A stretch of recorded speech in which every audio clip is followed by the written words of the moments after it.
You're cruising the Pacific in your luxury yacht when you come across a deserted island. Turns out, it's not so deserted after all. There's a bunch of islanders arguing about who owns all the coconuts. You approach them and ask who's in charge. No one, they say. You ask them if they have a government or any laws. One of them asks, what are those? Well, you say, a government organizes people and makes laws or rules to protect their property and rights. That means you won't have to fight over the coconuts anymore.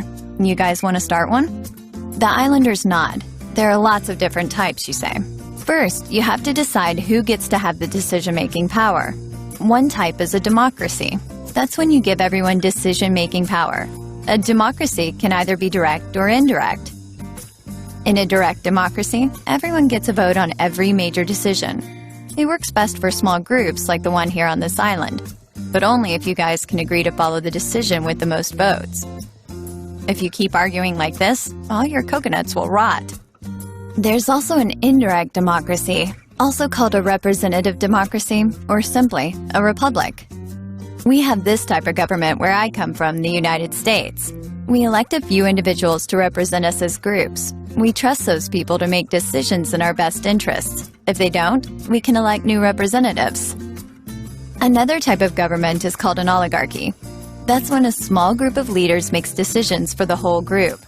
They tend to be members of the same political party, meaning they have the same ideas about how to run the government. It doesn't matter if the people they govern disagree with them. Since these leaders hold the highest positions in the government, they have the power to make all their decisions based on the party's ideas. An autocracy is when one person runs the government, making all the decisions. A monarchy is a type of autocracy run by a queen or king. Monarchs rule for life and are hereditary, meaning each new queen or king is a family member of the previous monarch, usually a son or daughter. In an absolute monarchy, there's a single ruler with no limits on power. In a constitutional monarchy, the monarch is limited by a constitution and laws. A dictatorship is also an autocracy. A dictator rules a nation by force, making all government decisions, sometimes with the help of advisors. Dictators want power for life. They like to take all the coconuts for themselves, if you know what I mean.